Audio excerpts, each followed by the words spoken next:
বড় আম্মুর দিকে না ঘুরেই শীতল কণ্ঠে বলল, না। তারপর পড়ার রুম থেকে বইগুলো নিয়ে সিঁড়ি দিয়ে উঠতে লাগলো।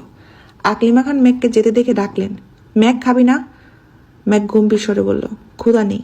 ম্যাক রুমে এসে হাতের বই খাতাগুলো ছুঁড়ে ফেলে দিল বিছানায়। তারপর দরজা আটকে নিজের বিছানায় লুটিয়ে পড়ে। ম্যাগের বুক ভেঙে আসে আকাশ সম কষ্ট। চোখ বেয়ে অনর্গল নোনাজল গড়িয়েই পড়ছে। নিজেকে সান্ত্বনা দেওয়ার মতো কোনো ভাষা নিয়ে অষ্টাদশীর। যে আবির ভাইয়ের থাপ্পড়ের ভয় গত 1 মাস আবির ভাইয়ের চোখে চোখ রেখে কথা বলেনি, আবির ভাই যা বলেছে চুপচাপ মেনে নিয়েছে, নিজের রাগ জেদ আর অভিমান আবির ভাইয়ের পদতলে চাপা দিয়েছিল, সে আবির ভাই কিনা আজকে 1 মাস হওয়ার আগে তাকে থাপ্পড় মারল, তাও আবার কোথাকার কোন মেয়ের জন্য। শোয়া থেকে উঠে আয়নার সামনে গিয়ে দাঁড়ালো। বাম গালে 5 আঙ্গুলের দাগ হয়ে আছে। নিজের বিধ্বস্ত দেখে আটকে উঠল মেঘ। মুখমণ্ডলের ন্যায় অষ্টাদশীর কোমল হৃদয়টাকে চূর্ণ বিচূর্ণ করে ফেলেছে কাঠখোট্টা আবির ভাইটা। মেঘ আয়নার দিকে তাকিয়ে রইল কয়েক মুহূর্ত। আনমনে কি যেন ভাবছে। আবির বাসা থেকে বের হয়ে বাইক স্টার্ট দিল। কি কাগজ নিতে এসেছিল সেসব ভুলে গেল। স্পিডে বাইক চালিয়ে আসলো নিজের অফিসে। কোনো দিকে না তাকিয়ে সোজা নিজের রুমে চলে গেল। কিছুক্ষণ পর রাসেল স্টাফদেরকে জিজ্ঞেস করলো, আবির স্যার এখনো আসেনি? স্টাফ সঙ্গে সঙ্গে উত্তর দিল, স্যার তো কতক্ষণ আগে চলে এসেছেন। কি বলো, আবির আসছে অথচ ফাইল দিল না? চিন্তিত স্বরে বলল রাসেল। তৎক্ষণাৎ হাঁটা দেয় আবিরের রুমের দিকে। আবির রুমের দরজা ধাক্কা দিতেই চোখে পড়লো বিধ্বস্ত রুম। যেন কিছুক্ষণের মধ্যে ঘূর্ণিঝড় বয়ে গেছে এই রুমটার উপর দিয়ে। হেলমেট ভেঙে পড়ে আছে ফ্লোরে, কাগজপত্র ছড়িয়ে ছিটিয়ে পড়ে আছে সম্পূর্ণ রুমে।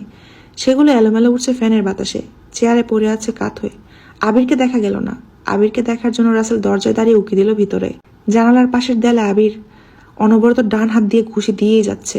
অবাক চোখে তাকালো রাসেল। 1 সেকেন্ড দেরি না করে ছুটে গেল আবিরের কাছে। চেষ্টা করলো আবিরকে থামানোর জন্য, কিন্তু ব্যর্থ হলো। 6 ফুট লম্বা শক্তিশালী সুটাম দেওয়ার আবিরের সাথে 5 ফুট 7 ইঞ্চি রাসেলের শক্তি কোনো মতে কুলালো না। চেষ্টায় ব্যর্থ হয় দরজা পর্যন্ত দৌড়ে যায় রাসেল আর চিৎকার দিয়ে ডাকে, রাকিব এদিকে আয়।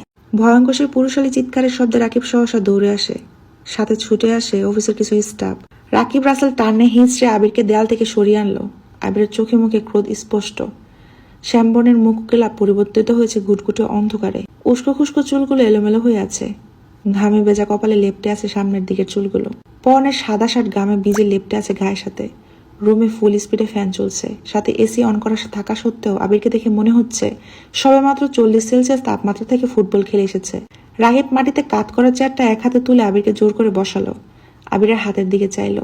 ঘুষির কারণে আঙ্গুলের আর হাতের কয়েক জায়গায় কেটে পড়েছে। রাকিব তৎক্ষণাৎ ঘাড় ঘুরে তাকালো দেয়ালে।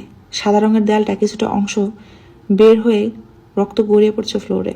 রাকিব আটকে ওঠে, এক প্রকার চিৎকার দিয়ে বলল, রাসেল ফার্স্ট এড বক্সটা তাড়াতাড়ি বের করে নিয়ে আয়। আবির এখনো জোর করে চেয়ার থেকে ওঠার জন্য, কিন্তু রাকিব আবিরের পেট বরাবর শক্ত করে জাপটে ধরেছিল। তপ্ত স্বরে জিজ্ঞেস করলো, কি হয়েছে তোর? এমন কেন করছিস আবির? আবির সহসা চিৎকার দিয়ে বলল, ছাড় আমাকে। আবিরের রুষ্ট কণ্ঠের চিৎকার কিছুটা নড়ে উঠল রাকিব, কিন্তু তারপরও ছাড়লো না। পুনরায় শান্ত কণ্ঠে বলল, কেন পাগলামো করছিস আবির? রাগটা একটু কমা প্লিজ, কি হয়েছে বল আমায়। আবির দ্বিতীয়বার চেয়ার থেকে ওঠার চেষ্টা করলো, কিন্তু এবার রাকিব একটু শক্ত করে আবিরকে চেপে ধরে নীরব কণ্ঠে বলল, মাথা ঠান্ডা কর আবির। আবির ব্যর্থ হয়ে বসে পড়ল চেয়ারে। আবিরের রক্তবর্ণের চোখ বেড়ে গড়িয়ে পড়ল ক্রোধ মিশ্রিত 1 ফোঁটা চোখের জল। রাসেল ফার্স্ট এড বক্সটা নিয়ে আসলো। দরজায় দাঁড়ানো 2-1 প্রশ্ন করছে, কি হয়েছে স্যার? কোনো সমস্যা স্যার? আবির তাদের প্রশ্নে বিরক্ত হয়ে অগ্নিদৃষ্টিতে তাকালো। সঙ্গে সঙ্গে নীরব হয়ে গেল জনতা। রাকিব রাসেলের দিকে চেয়ে শান্ত কণ্ঠে বলল, তুই সবাইকে নিয়ে ওই দিকে যা, আমি আছি আবিরের কাছে।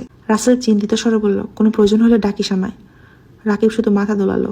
রাসেল 1 সেকেন্ড দেরি না করে সবাইকে নিয়ে যার যার কাছে চলে গেল। আবির চলন্ত ফ্যানের দিকে মুখ তুলে চেয়ে রইল।